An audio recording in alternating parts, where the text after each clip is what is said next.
Stepdaughter demanded I pay for her wedding after years of treating me like trash, so I told her to ask her dead father. So yeah, I've been married to Jill for about 10 years now, but man, the whole stepdad thing didn't exactly go as smoothly as I thought it would when we first got together. I mean, I knew what I was getting into, sort of. Jill had 3 kids from her first marriage: Ryan, Emily, and Sarah. Her ex was kind of a disaster. He was a full-blown addict, barely in their lives, and when he wasn't exactly winning any Dad of the Year awards. I didn't think stepping into their lives would be a walk in the park, but I figured with time I'd bond with all 3 of them. Boy, was I wrong. Ryan and Emily were pretty cool with me from the start. I mean, I didn't expect them to jump into my arms and start calling me dad right away or anything, but we got along well enough. I'd help them with their schoolwork, took them out for ice cream a few times, just normal stuff to build a relationship. We had a decent connection and things were pretty good. But Sarah? Nope. From day one, she made it very clear she wasn't on board with this whole new guy in mom's life situation. She was about 13 when I first met her, and let me tell you, that age, it's brutal. Everything I did annoyed her. If I tried to be nice, she'd roll her eyes or make some sarcastic comment. And if I tried to give her space, she'd make it seem like I was ignoring her on purpose. It was a lose-lose situation from the start. The thing is, I tried.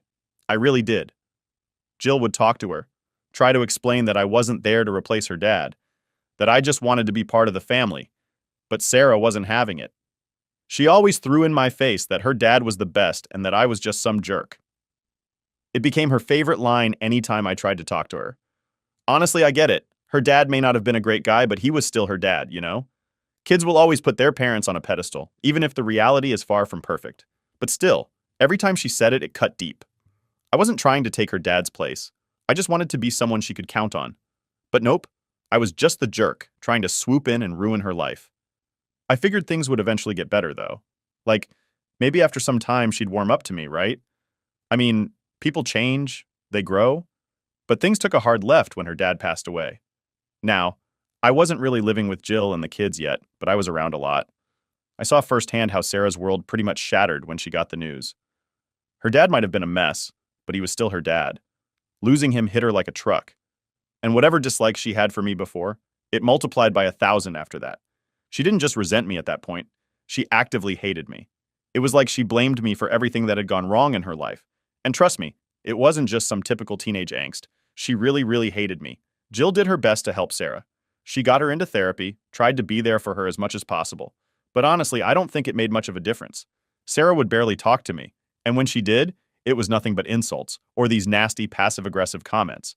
She was constantly comparing me to her dad, even though he wasn't exactly a shining example of fatherhood. She'd go on and on about how I was just a wannabe and how her dad would have done everything better. It was exhausting. I remember one night we were all having dinner, and I asked her something simple like, "How was school today?" Just trying to make conversation. She glared at me across the table, took a bite of her food, and just goes, "Why do you care? My real dad wouldn't bother pretending like you do." The whole table went silent. Jill shot her that look, the one moms give when their kids are about to cross a line. But Sarah didn't care. She just kept eating like nothing had happened. I didn't know what to say, so I just sat there, feeling like a complete idiot. How do you even respond to that? Over time, I tried backing off, thinking maybe if I gave her space, she'd come around. But the more I pulled back, the more she acted like I didn't exist. The only time she'd acknowledge me was to remind me that I wasn't her dad. She never missed a chance to make me feel like an outsider in my own family. And let me tell you, it wasn't just affecting me. Ryan and Emily were stuck in the middle of this whole mess. They liked me, and we got along well. But every time Sarah threw one of her tantrums, it would make things awkward for everyone. There were nights where Ryan and Emily would ask to stay over at my place just to get away from all the drama with their sister. I never wanted it to be like this. Then came the big one, Sarah telling Jill she'd run away if we got married. Yeah, that happened. Jill and I had been dating for a couple of years at this point, and things were getting serious. I wanted to move forward, to actually build a life together, but Sarah? She wasn't having it. She told her mom flat out that if we got married, she'd pack her stuff and leave. Jill was torn. She didn't want to lose her daughter, but she also didn't want to keep putting her life on hold because of Sarah's attitude. We talked about it a lot, and eventually we made the decision to hold off on getting married for a while. Maybe Sarah just needed more time to come around. Maybe she'd mellow out as she got older. Spoiler alert, she didn't. But at that moment, we just put everything on pause, hoping things would settle down. In the meantime, Ryan and Emily started spending more and more time at my place. And honestly, we got closer because of it. They didn't want to deal with Sarah's constant outbursts, and I didn't blame them. It wasn't just the typical sibling stuff. She was outright mean to them too, especially after they started warming up to me. It was a rough time for all of us, but somehow we made it work. So after that whole "I'm gonna run away if you get married" thing with Sarah, Jill and I decided to take a step back. We put our wedding plans on hold, thinking maybe with some time, things would calm down. Honestly, I wasn't holding my breath, but I wanted to believe there was a chance Sarah would eventually get over it. Spoiler, she didn't. A couple of years passed, and Jill and I kept doing the whole dating but not married thing. It was frustrating, but we didn't want to push too hard with Sarah still throwing these emotional grenades every time we tried to talk about moving forward. In the meantime, Ryan and Emily were staying at my place more and more. It was becoming their second home, or maybe their first, really. We'd play video games, watch movies, and just hang out. It was a lot more peaceful than being at home where Sarah was constantly on edge. And then, one day, Jill and I sat down and talked. Really talked. Like, what are we doing? Kind of talk. We were tired of putting our life on hold for Sarah. It felt like we'd been dancing around her mood swings for years. Ryan and Emily were already living at my place half the time anyway, and they were pushing us to just get married already. Even Jill was starting to feel like she was walking on eggshells in her own house. So we made a decision.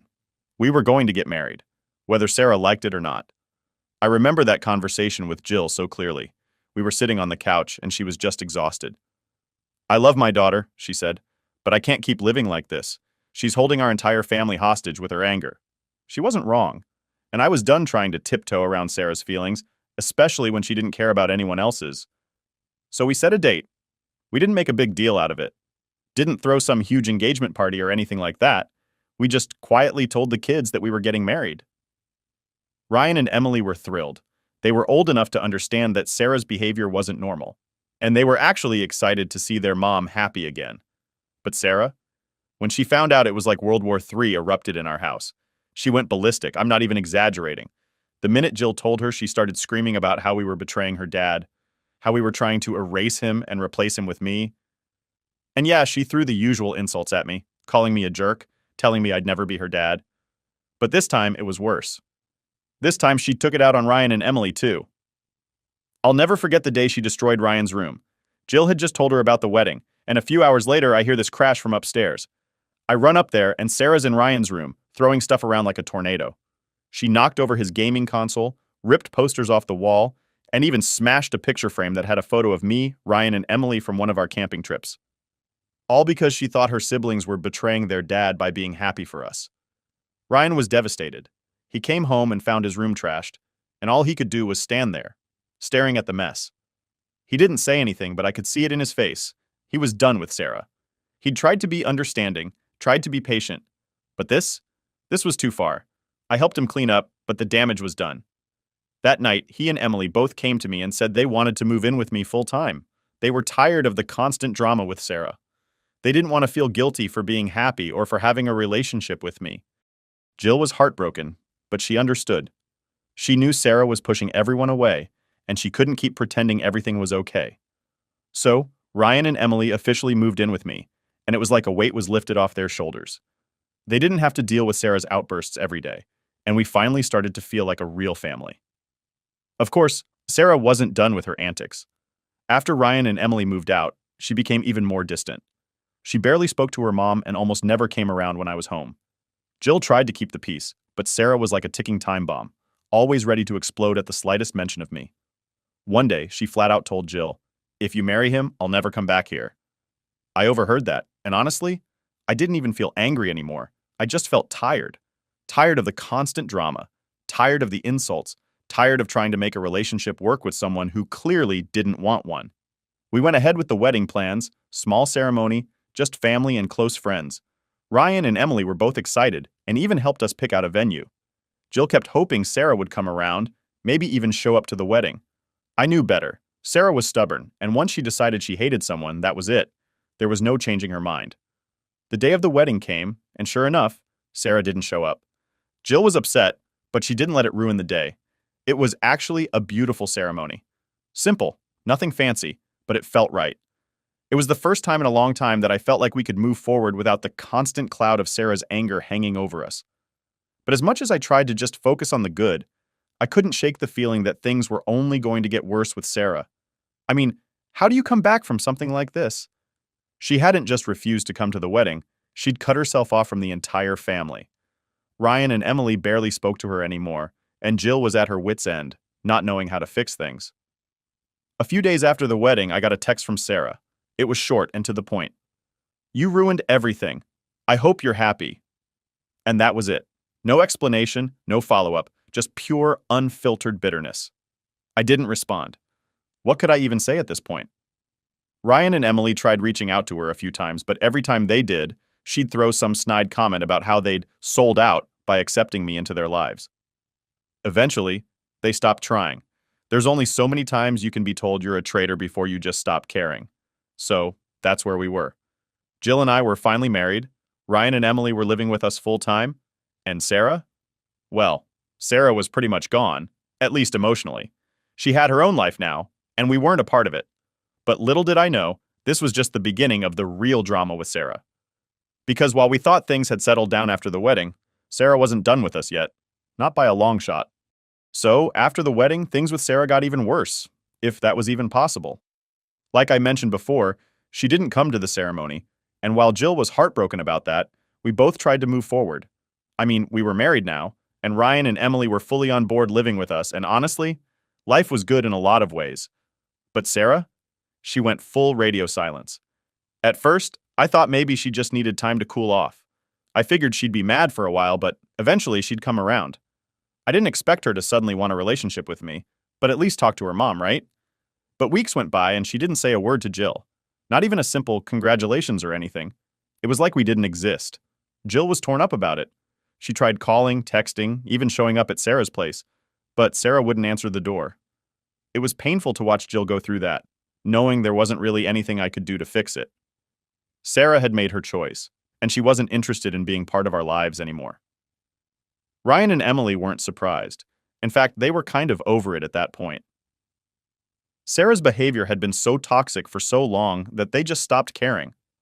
I mean, don't get me wrong, they still loved their sister, but they weren't going to keep reaching out if all she did was throw their support for me in their faces.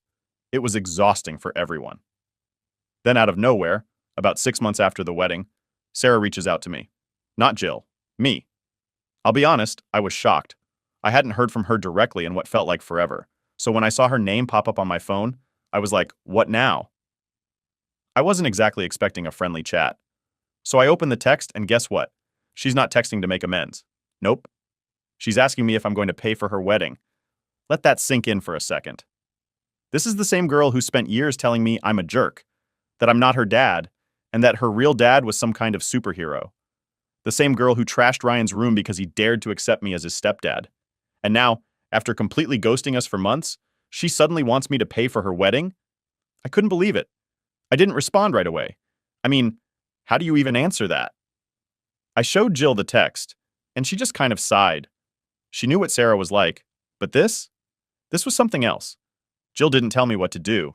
She left it up to me, but I could tell she wasn't exactly thrilled with the idea of me paying for Sarah's wedding. After thinking it over for a bit, I decided to call Sarah. Texting felt too impersonal, and I didn't want to get into a back and forth over messages, so I dialed her number, not really sure what I was going to say, but knowing I had to say something. She answered, and right away, I could tell she wasn't calling to chat. Her voice was sharp, like she was annoyed that I'd called instead of just saying yes to her text. She didn't even bother with small talk, just went straight into how she was getting married, how her dad would have paid for everything if he were still alive, and how it was only fair that I cover the costs since I paid for Ryan and Emily's weddings. I let her finish, just kind of sitting there, stunned by how blunt she was being, and when she was done, I took a deep breath and told her no, I wasn't going to pay for her wedding. There was a pause on the other end of the line, and then she just exploded. "What do you mean, no?" she snapped. "You paid for my siblings, but not me? That's not fair. You're supposed to be part of this family." That part stung a little. Here she was, accusing me of not being part of the family when she's the one who's pushed me away for years. But I kept my cool and told her, "Sarah, I paid for Ryan and Emily's weddings because they wanted me to. They've accepted me as their stepdad, and we have a relationship. You've made it pretty clear you don't want me in your life. so why would I pay for your wedding? She didn't like that answer at all. She started yelling, calling me all sorts of names, telling me I was selfish, that I was trying to punish her, that I'd never be half the man her dad was. I've heard all of it before, but it still hit hard. I've tried for years to be there for her, and all I ever get in return is hate. At this point, I was done. I told her, "Look, Sarah, I'm sorry, but I'm not paying for your wedding. You've spent years telling me I'm nothing to you. You don't get to come out of nowhere and ask me for something like this. It doesn't work that way." And then, that's when I said it. I probably shouldn't have, but I was just so fed up. I said, "If you want your wedding paid for, why don't you ask your real dad?" There was silence on the other end of the line. Dead silence. And then she hung up. I stood there, staring at my phone, feeling this mix of guilt and relief. I knew I'd gone too far. I knew mentioning her dad like that was a low blow, but at the same time, I was just done. Done trying to please someone who clearly didn't want anything to do with me unless it involved money. Done being the bad guy in a story I never asked to be a part of. I told Jill what happened, and she didn't say much. She just nodded like she understood, but I could tell she was worried. Worried about what this meant for her relationship with Sarah. Worried that things would never get better. And maybe they wouldn't. Maybe that was just the way things were now. After that, I didn't hear from Sarah again for a long time. She didn't reach out, didn't try to fix things, and honestly, I didn't either. I figured we'd both said all we needed to say. I'd crossed a line, sure, but I wasn't about to apologize for finally standing up for myself after years of being treated like garbage. Still, it weighed on me. I wasn't proud of what I said, but I also knew it had to be said. I wasn't going to let her keep using me as her emotional punching bag. Not anymore. So, yeah, that's how the whole wedding payment thing went down. It wasn't pretty, and it definitely didn't end the way I'd hoped, but at least I said what I needed to say.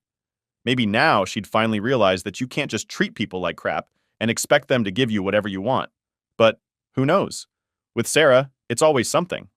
So, after the whole wedding payment blow up with Sarah, things went quiet for a while. And by quiet, I mean dead silent. I didn't hear from her, and honestly, I wasn't expecting to. Jill was still trying to process the whole situation, but she didn't push me to reach out or apologize. She understood that what I said, while harsh, had been building up for years.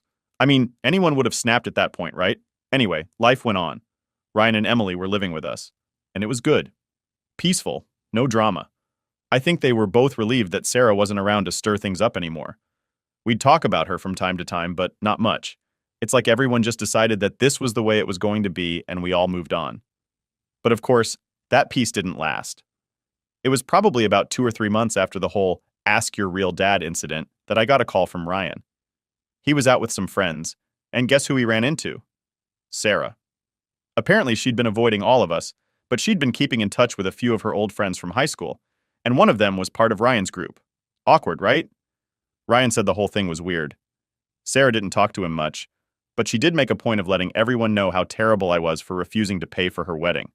Like, she was still angry about it, but what made it worse was that she started twisting the story to make me look even worse than I already did. According to her, I didn't just refuse to pay, I laughed in her face and told her she didn't deserve a wedding at all. Ryan knew that was BS. He was mad for a while, but not at her. More like, mad at the situation. He told me he wasn't even surprised that she'd try to play the victim card in front of her friends. He said she was acting all hurt and betrayed, like I had personally destroyed her dream wedding or something. Classic Sarah move, right?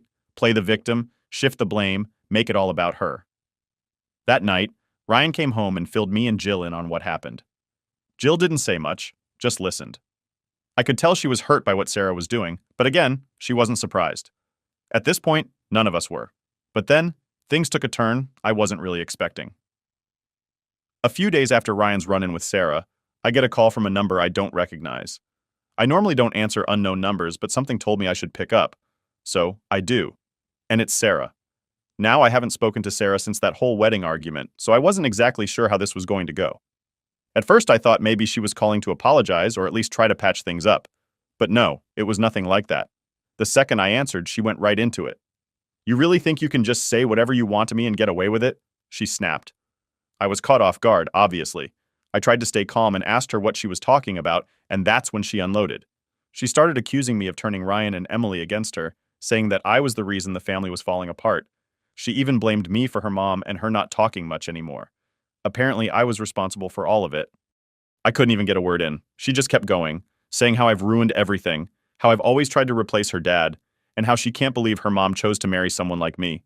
It was like years of pent-up resentment were coming out all at once. And the worst part? She honestly believed every word she was saying. When she finally stopped, I tried to explain that I wasn't trying to replace her dad, that I never wanted to come between her and her mom or her siblings. But she didn't care. She wasn't listening. In her mind, I was the villain, and nothing I said was going to change that. So I just told her, "Look, Sarah, I'm sorry things turned out this way, but you've made it clear you don't want me in your life. I'm not going to keep fighting with you about this. If you ever want to talk, I'm here, but I'm done with this back and forth." And then she said something that stuck with me. She said, "You've never been part of this family, and you never will be. You're just some guy my mom married."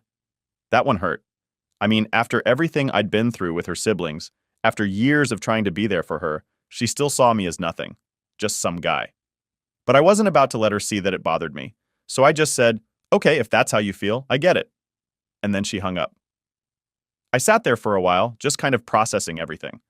I wasn't surprised by her reaction, but it still hurt. I mean, who wouldn't feel hurt by that? I've been in her life for over a decade, and to her, I'm still just some guy. But I guess that's how it was always going to be. Later that night, I told Jill about the conversation. She didn't seem surprised either. She just nodded and said, "She's angry. She needs someone to blame." Yeah, that was probably true, but it didn't make it any easier to deal with. At this point, I didn't know what else to do. I'd done everything I could to try to make things work with Sarah, but it was clear that no matter what I did, it was never going to be enough. And honestly, I was tired. Tired of being the punching bag. Tired of always being the bad guy in her story. It was exhausting, and I didn't have the energy to keep fighting a battle I was never going to win. So after that, I made a decision. I was done. Done trying to fix things with Sarah. Done trying to be the dad she clearly didn't want. I was going to focus on the people who actually wanted me in their lives. Ryan, Emily, and Jill. If Sarah ever wanted to come around, I'd be here. But until then, I was done putting myself through the emotional ringer for someone who didn't want me there. I didn't hear from Sarah again for a while after that, and I didn't go out of my way to reach out either. I figured if she wanted to talk, she knew how to find me. But I wasn't going to keep chasing after a relationship that was never really there in the first place. It's a weird feeling giving up on someone, but sometimes you just have to accept that you can't fix everything. And that's what I did. After that last call with Sarah, where she told me I was just some guy her mom married, I thought that was the end of it. I'd come to terms with the fact that Sarah was never going to see me as part of her family. And honestly, I was okay with that. Well, not okay in the sense that it didn't bother me, but I was done putting in the effort to try and fix something that wasn't fixable. Life carried on. Jill, Ryan, Emily, and I found our groove, and things were calm, which was nice for a change. Sarah hadn't spoken to any of us in months, and while I know that hurt Jill, she didn't push it. I think she was starting to realize, like I did, that maybe Sarah needed time, or maybe she'd never come around. Either way, we couldn't keep putting our lives on pause for her anymore. But just when I thought things had settled down, Sarah came back into the picture. Again, not in a good way. It was a Saturday afternoon. I remember because we'd been having a lazy day, just hanging out at home, and then the doorbell rang. Jill got up to answer it, and I could hear voices at the door, but nothing too alarming. Then Jill walked into the living room, and she had this look on her face, like she didn't know whether to be angry or upset. "Sarah's here," she said. I wasn't sure what to expect, but I figured maybe Sarah had decided to come over and finally talk. Maybe after all this time, she wanted to try and mend things, or at least have a conversation that didn't involve her yelling at me. I got up and went to the door, trying to prepare myself for whatever was about to happen. But the minute I saw her standing there, I knew this wasn't going to be a friendly visit. Sarah didn't look like she was here to talk. She looked angry, really angry. "I'm here to get what's mine," she said. No greeting, no small talk, nothing. Just straight to the point. I was confused. "What do you mean, what's yours?" I asked, trying to keep my voice calm. She crossed her arms and glared at me. "Ryan and Emily told me you paid for their weddings. That's not fair. You owe me the same." There it was again. The same argument she'd been making for months. But this time she wasn't asking over the phone or through text. She was standing in my doorway, demanding it like she was entitled to it. I took a deep breath and tried to explain, again, why I wasn't going to pay for her wedding. "Sarah, I've told you before. I paid for Ryan and Emily because we have a relationship. They've been a part of my life for years. But you've made it pretty clear you don't want anything to do with me. So why would I pay for your wedding? I thought maybe, just maybe, she'd understand that. But no, she didn't. She stepped closer, practically in my face, and said, "You think you can just walk into my family and decide who gets what? You're not my dad. You never have been. But if you're going to pretend to be, then you better treat all of us the same." Now, I'm not going to lie. That hit a nerve. I was tired. Tired of being treated like I was the bad guy for not giving in to her demands. Tired of her acting like I owed her something when all she's ever done is make me feel like I'm not welcome in her life. So I said, "Sarah, you're right. I'm not your dad, and I never tried to be. But I've done my best to be there for your mom and your siblings, and I'm not going to apologize for that. You don't get to pick and choose when I'm part of the family just because you want something from me." She stared at me for a moment, like she was trying to figure out what to say next. Then she laughed. Not the kind of laugh where something's funny, but the kind where someone's so mad they don't know what else to do. "You're unbelievable," she said, shaking her head. "You think you're this great guy, but all you've done is ruin everything. My mom chose you over me, and now you're acting like you're the victim." At this point, I was done. There was no reasoning with her, no having a rational conversation. She wasn't here to talk. She was here to get what she wanted, and when she realized she wasn't going to get it, she just turned it into another opportunity to tear me down. "I'm not doing this with you, Sarah," I said, stepping back. "If you can't talk to me without throwing insults, then there's nothing more to say." She opened her mouth to say something else, but Jill stepped in. "Sarah, I think it's time for you to go," she said, her voice calm but firm. Sarah glared at her. "Really, Mom? You're going to let him talk to me like that?" Jill didn't flinch.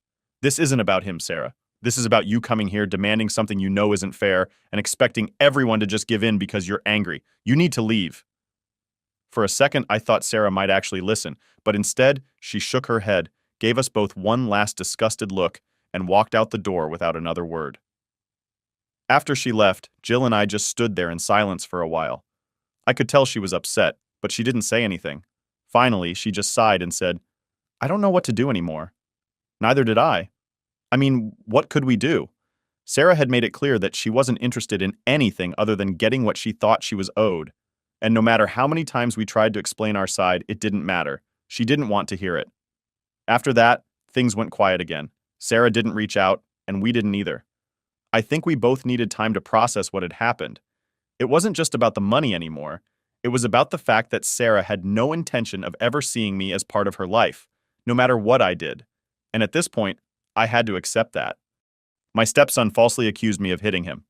So I left my wife. My marriage and family life is destroyed. So here's the thing. I'm 40 years old, been married to my wife Rebecca, also 40, for 5 years. She's got 2 kids from her previous marriage, Zach, who's 10, and Chloe, who's 8. I have a daughter from my previous marriage too. Lucy, she's 7. Everything's been mostly good. Like, we had the usual ups and downs, but we made it work, blending our families together and all. At least I thought we were making it work, until one day Zach just wrecked everything. It was a regular Tuesday night, nothing special. I got home from work and the kids were already eating dinner. I sat down, Rebecca gave me a smile, and we just started chatting about whatever, the usual stuff. Then, out of nowhere, Zach looks at me across the table and says, "You hit me." Just like that, no build-up or anything. At first I thought it was some weird joke. Like, kids say dumb stuff all the time, right? So I just brushed it off and was like, "What are you talking about?" But Zach wasn't joking.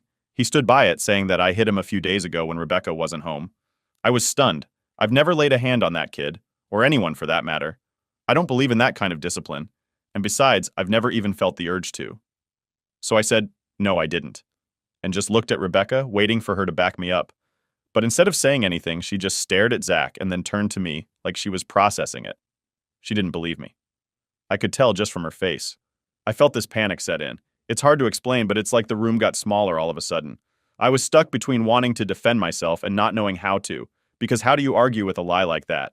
How do you prove you didn't do something when there's no proof either way? It was just his word against mine, and Rebecca's trust in me was cracking right in front of my eyes. "Are you serious?" I asked her, getting up from the table. "You really think I'd hit your kid?" She didn't answer directly, just said, "We need to talk about this." I tried to keep calm, but inside I was losing it. We went into the other room, and Zach stayed behind at the table with Chloe and Lucy, like nothing had happened. Rebecca shut the door, and that's when she started asking me straight up, "Did you hit him?" I said no, again, obviously, but she just kept pushing, asking me why Zach would lie about something like that. I had no idea. I still don't. Maybe it was attention, or maybe he was mad about something. All I knew was that I didn't do what he was accusing me of, and yet Rebecca didn't believe me. The more we went back and forth, the more defensive I got, and it just made things worse. She was in full-on mama bear mode, like I was the enemy now. Finally, I just snapped. I'm not staying here if you think I'm some kind of abuser, Rebecca. I'm not risking my life, or my daughter's life over this. I stormed out of the house, not even knowing where I was going. I just needed air. I called my best friend Dan. I was pacing up and down the street, trying to make sense of everything. Dan's the kind of guy who doesn't sugarcoat stuff, and he wasn't having any of it. Dude, he said, you need to get the hell out of there. Now. I wasn't sure what to do, honestly. Like, this was my home, my family, and I didn't want to walk away. But Dan wasn't wrong either. He said, look, no one's going to believe you over a kid. It's not fair, but it's the way it is. And if things go south, you could lose Lucy. That hit me hard. It hadn't even crossed my mind yet that things could get that bad. But once Dan said it, I couldn't stop thinking about it. What if it escalated? What if Zach doubled down and said something worse, or Rebecca went to the police? It would be his word against mine, and I had no idea how that would play out. I walked around the block for what felt like hours, my mind racing. I knew deep down what I had to do, even though it felt like ripping my life apart. Eventually, I went back to the house. Rebecca was still sitting in the living room, and Zach had gone to bed. I told her we needed to talk, like, really talk. I sat her down, took a deep breath, and said, look, I didn't hit him. I don't know why he's saying that, and at this point, I don't even care why anymore. What I do care about is that I don't feel safe in this house. She looked at me like I'd just slapped her across the face. Safe? What do you mean you don't feel safe? I mean, if you don't believe me, I can't stay here. If you're already on his side, how long until something worse happens? What if Zach says something else? Something that could ruin my life or take Lucy away from me? I could feel my voice shaking. I can't risk it. Rebecca just sat there, silent. I think she knew I was right, but she didn't want to admit it. I tried to stay calm, but inside I was a mess. I told her I understood why she was protecting her son, and I didn't blame her for that. But I wasn't going to stick around and wait for the next accusation to happen. The last thing I wanted was to be near someone who could turn on me at any moment. I packed a bag for me and Lucy. Rebecca didn't stop me, didn't even say anything. I think she was still in shock, honestly. As I walked out the door, I told her, we can talk later, but for now, I need space. I need you to only contact me through text, no calls. She just nodded. I left without looking back. That night, Lucy and I stayed at my parents' place. I didn't tell Lucy the full story, just said we were visiting Grandma and Grandpa for a little while. I didn't sleep that night. Couldn't. My mind kept replaying the conversation over and over, wondering how we got here. How did a kid's lie destroy everything? It was like I could already see the road ahead, and it didn't look good. Things were never going to be the same. After leaving, things got really quiet. Rebecca and I barely spoke for the first few days. It's like we were both walking on eggshells. I'd hear my phone buzz with a message from her, and my stomach would drop every time, wondering what kind of crap she was going to throw at me now. But to be honest, the texts weren't anything like I expected. At first, Rebecca was all over the place. I don't blame her. I mean, one second she was pissed, then she was apologizing, and then she'd send me a wall of text asking to meet and talk things out. It was exhausting. I'd read her messages, but most of the time I didn't respond right away. I didn't know what to say. What was the point of talking in circles if she wasn't going to believe me? The weirdest thing, though, was how quickly she went from blaming me to blaming herself. It was like a switch flipped. One minute, she was saying, I'm just trying to protect my son. And the next, it was, maybe I overreacted. Maybe I didn't think it through. But by then, the damage was already done. Honestly, I don't think she even knew what she wanted.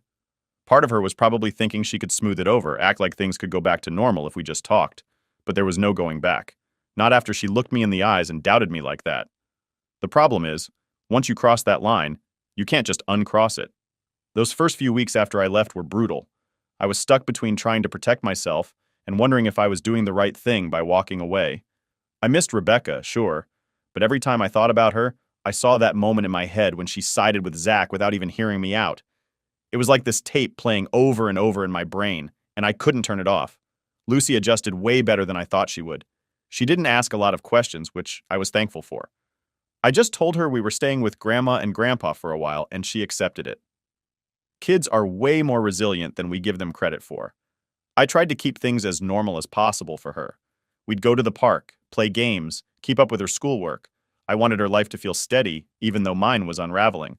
Meanwhile, Rebecca's texts kept coming in, and they started getting desperate. She was saying things like, "I miss you," and "We can fix this." But how do you fix something like that? How do you just move past the fact that she was willing to believe her son's lie without even blinking? I told her the same thing every time. I'm not coming back until I know it's safe for me and Lucy. That was the bottom line. No matter how much I missed her, I couldn't risk everything on her just deciding to trust me again. That kind of trust doesn't just snap back like a rubber band. The moment everything shifted. Then one day, about 3 weeks after I left, I get a message from Rebecca that made me freeze. It was different from all the others. She said, "I believe you now." Just like that. It was so out of the blue, I had to read it a few times to make sure I wasn't imagining it. Apparently, after I left, she started thinking more about what Zach said and how he said it. She noticed some things that didn't add up. His story kept changing, and the more she pressed him, the more inconsistencies popped up. Eventually, she realized that Zach had been lying the whole time. I should have felt relief, right? I mean, that was what I'd been waiting for. But honestly, I didn't feel relief at all. I felt angry, furious even. Like, great, now you believe me. But where was that doubt when it actually mattered? Where was that critical thinking when you were accusing me of something so serious? You believed him over me without even questioning it. And now I'm supposed to just be okay because you've suddenly figured out the truth? Rebecca apologized in her texts, over and over. She begged me to come home. She said she was sorry for not believing me, that she knew she'd messed up, and she wanted to fix things. But I wasn't so sure I wanted to be fixed anymore. I knew I had to respond, but I didn't know what to say. There was no way I could just go back, pretend like nothing happened. My trust in her was shattered. And it wasn't just about the lie, it was about the fact that she could believe something so damaging about me that easily. How do you come back from that? So I texted her back and I said, "I'm glad you believe me now, but I can't risk it happening again. I can't trust Zach. And to be honest, I don't trust you either. I don't want to live in a house where I'm constantly worried about being accused of something like that again." Her response was heartbreaking. She asked me what I wanted her to do. She said she'd do anything to make it right, and I knew she meant it. But the truth was, I didn't know if anything could make it right. She asked me if I wanted her to give up custody of Zach and Chloe. That was something I hadn't even considered. I never thought it would come to that, but now that she mentioned it, I couldn't shake the idea. If Zach wasn't in the house, I wouldn't have to worry about another false accusation. But what kind of person would I be if I asked her to give up her kids for me? I told her I loved her, and I did. Still do in a way. But I also told her that I couldn't live in that house with her kids. I didn't trust it. I didn't trust them. I said I wasn't expecting her to give up her kids for me, but I couldn't see another way for us to move forward. It was this impossible choice, and I knew no matter what, someone was going to lose. When I hit send, I didn't know how she'd react. Would she be angry, hurt, beg me to reconsider? But what she said next was something I never saw coming. She was actually considering it. Rebecca said she'd thought about giving up custody of Zach and Chloe so we could stay together. I was stunned. This wasn't some off-the-cuff comment. She was seriously thinking about it. She wanted to make it work that badly. It didn't feel right, though. I mean, how could I let her do that? Her kids needed her, even if Zach had lied. And what kind of relationship would we have if it was built on something like that? It was a no-win situation. Update 1. So, here's the thing. When Rebecca told me she was actually considering giving up custody of Zach and Chloe, I didn't know how to feel. Like, this was a whole new level of messed up. On one hand, a part of me felt relieved that maybe there was a solution to all this mess. But the other part? I felt like absolute shit for even entertaining the idea. I never wanted Rebecca to give up her kids for me. I mean, what kind of person would I be if I asked her to do that? But the fact that she was thinking about it, that threw me. It was like she was willing to make the ultimate sacrifice just to keep me around. I couldn't wrap my head around it. A few days went by, and I was still processing everything. We were texting back and forth, but I was keeping my distance. Meanwhile, Rebecca's ex-husband, Kyle, caught wind of what was going on, and let's just say he was not happy. Out of nowhere, I get a call from Kyle. I didn't even recognize the number at first, so I let it go to voicemail. Big mistake. The message he left? Pure anger. I'll never forget his voice. He was furious, asking why the hell his ex-wife was talking about giving up custody of the kids and what kind of shit was going on in our house. At this point, I knew I had to talk to him. I couldn't avoid it. So I called him back, and the second he picked up, it was like I was being hit by a freight train of questions. He was pissed, and honestly, I didn't blame him. Kyle. What the hell is going on, man? Why is Rebecca saying she might give up the kids? Zach and Chloe are my children too. You don't just make decisions like that without talking to me. Me. Look, Kyle, it's complicated. Zach accused me of something that didn't happen and it's thrown everything into chaos. I never wanted Rebecca to give up custody, but after what Zach did, I can't go back to that house. Kyle was silent for a second, and I could tell he was piecing everything together. Kyle. So, Zach lied? That's what this is about? Me. Yeah, that's the gist of it. Rebecca believed him at first, but now she knows it was all made up. But it's too late, man. The trust is gone. I can't live there with them, not after what happened. Kyle let out a long sigh, and for a second, I thought he was about to blow up again. But instead, he just sounded tired. Kyle. I can't believe this is happening. Zach, he's a good kid, but I don't know what's gotten into him lately. He's been acting out, but this is beyond anything I imagined. I didn't know what to say. I wasn't in the business of psychoanalyzing a 10-year-old. All I knew was that Zach's lie had wrecked everything. Kyle. Look, I'm angry, but I get where you're coming from. I don't want my kids in the middle of this mess either. But Rebecca giving up custody, that's not happening. I didn't argue with him. Honestly, I was glad he felt that way. The last thing I wanted was for Rebecca to go through with something she'd regret for the rest of her life. We agreed to leave it at that for now, and I hung up feeling like I'd just dodged a bullet, but also knowing that nothing had really been solved. A few days later, Rebecca texted me again. This time, it was different. There was no apology, no back and forth about custody. She wanted to meet in person. She said she needed to talk face to face, no more texting. I wasn't sure I was ready for that. I mean, yeah, we'd been married for 5 years, but seeing her in person after everything felt like too much. Still, I agreed, mostly because I didn't see how we could keep texting forever. We had to face each other at some point. We met at a park halfway between my parents' place and the house. When I got there, she was sitting on a bench, looking like she hadn't slept in days. Her eyes were red, and she had this desperate look on her face. I sat down next to her, leaving enough space between us that it didn't feel too close. Rebecca. I'm losing everything. I can't do this anymore. I didn't know how to respond. What do you say to that? I felt like I'd already lost everything too. Me. I'm sorry, Rebecca. I didn't want it to be like this. She just shook her head and looked away, tears starting to well up in her eyes. Rebecca. I can't believe my own son lied like that.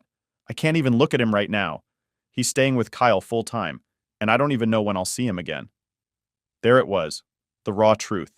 Rebecca was falling apart, and Zach had wrecked not only my life but hers too. I didn't want to see her like that, but at the same time, I couldn't forget what she'd done. She had doubted me when I needed her trust the most. Me. Look, I don't know what to say. I'm not sure there's anything to fix here. I can't come back. Not with Zach in the picture. Rebecca. But I need you.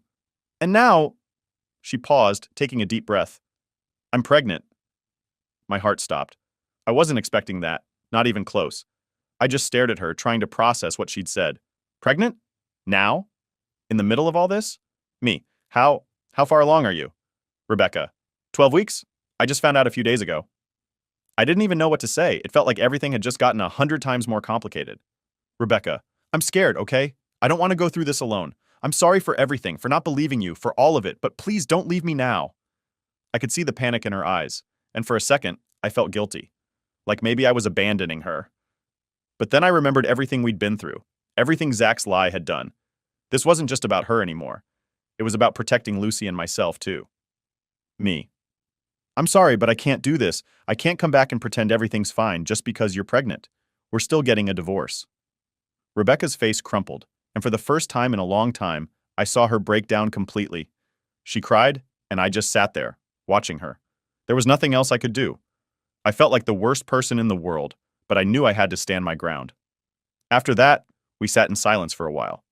I didn't know what else to say, and she didn't either. Eventually, I stood up and told her I had to go. She didn't try to stop me. I think she knew that things were beyond fixing. As I walked back to my car, I felt like something inside me had finally snapped. This was it.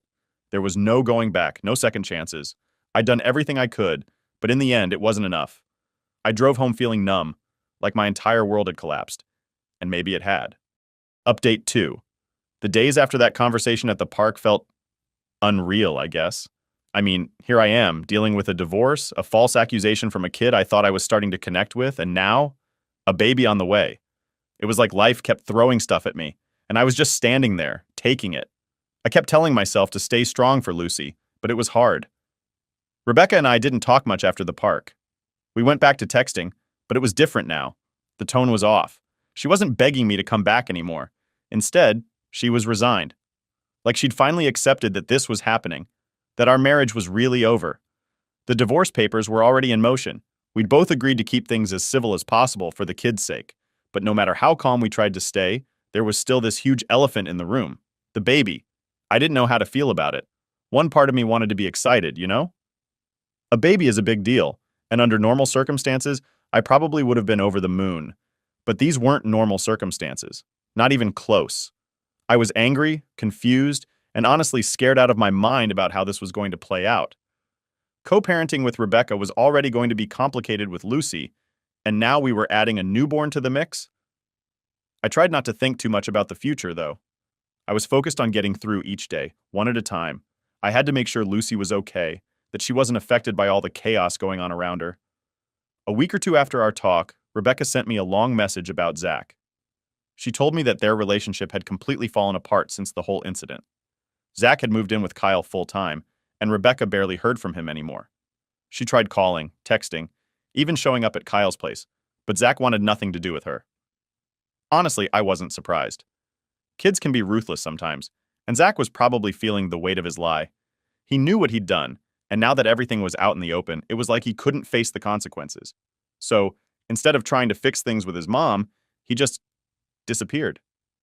I felt bad for Rebecca, though. No matter what happened between us, I didn't want her to go through that. No parent deserves to be cut off from their kid like that, especially not when they're still so young. She told me she was heartbroken, that she didn't know how to fix it. I didn't have any advice to give her. What could I say? She'd believed Zach when he told the lie, and now that the truth had come out, their relationship was shattered. It wasn't like I could swoop in and make everything better. If anything, I was part of the reason things were broken in the first place, even though I didn't ask for any of this. There were moments when I'd sit and think about everything that had gone down, and I'd get hit with this overwhelming guilt. I knew it wasn't really my fault, but it felt like it. Rebecca was losing her relationship with Zach, and she was going to have to go through this pregnancy alone. She had to deal with a divorce, raising Chloe, and managing a broken relationship with her son, all at the same time. I kept replaying that moment in the park, when she told me she was pregnant, how scared she looked.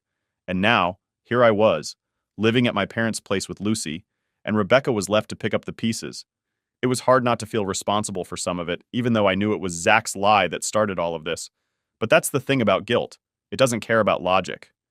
I didn't reach out to Rebecca to talk about it, though. I kept my distance. I figured the less we talked, the easier it would be to get through the divorce and move on.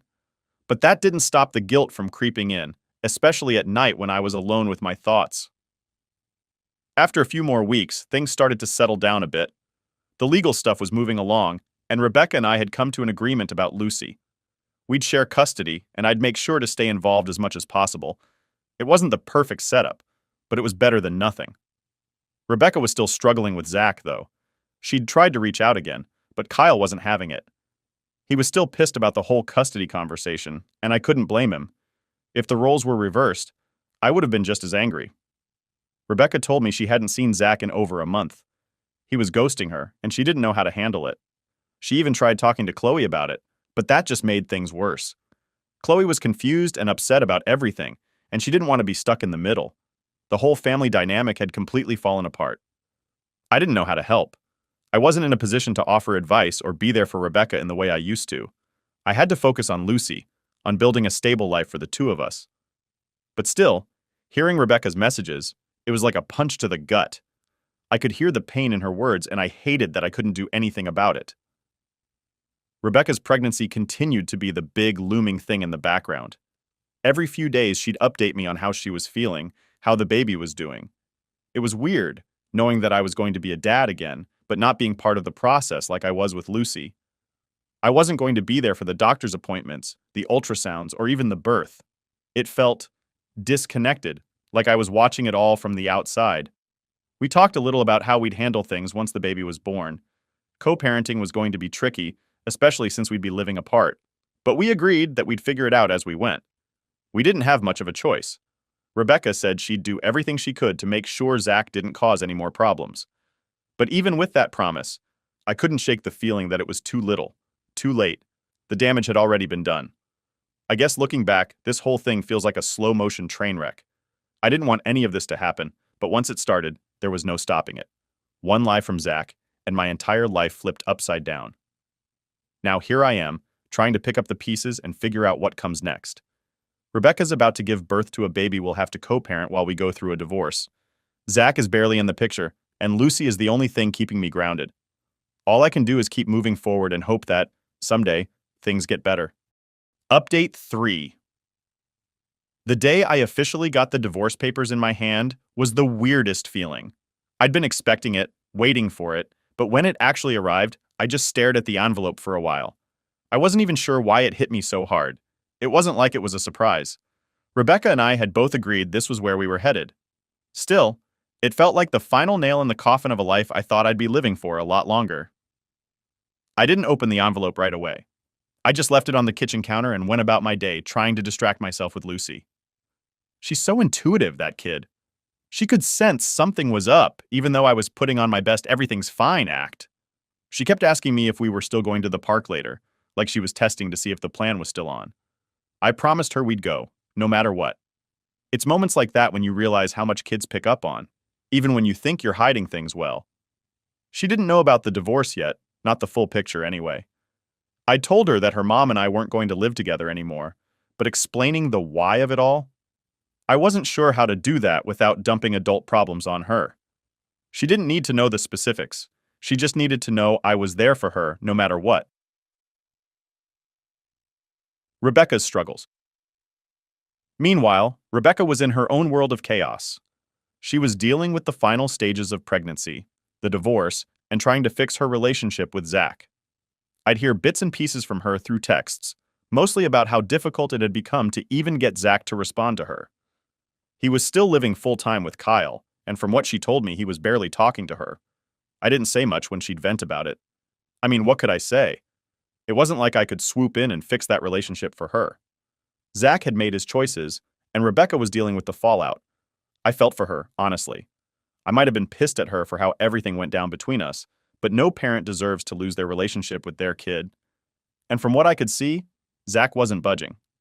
There were even a couple of times when Rebecca hinted that maybe I could talk to Zach, try to help patch things up. But that was a non-starter for me. I told her straight up, "That's between you and him. I can't get involved." I didn't want to make things worse by sticking my nose into that mess. Zach had already made his feelings clear about me, and I wasn't about to jump into that fire again. When Rebecca's due date finally came around, I wasn't there. That was the hardest part. With Lucy, I was at the hospital, right by Rebecca's side, holding her hand the whole way through. This time, I was sitting at my parents' place, waiting for a text to let me know it was over. I'll never forget that feeling, knowing that my child was being born, but I wasn't there. I kept pacing around the house, checking my phone every 5 minutes, waiting for an update. Finally, around 3 a.m., I got the message. "He's here." It was a boy, my son. I didn't know what to feel. There was this rush of happiness. Because let's be real, a new life coming into the world is always something to celebrate. But there was also this pit in my stomach, like I was already missing out on so much. I wasn't there to hear his first cry. I wasn't there to hold him for the first time. Rebecca sent me a photo of him a little later.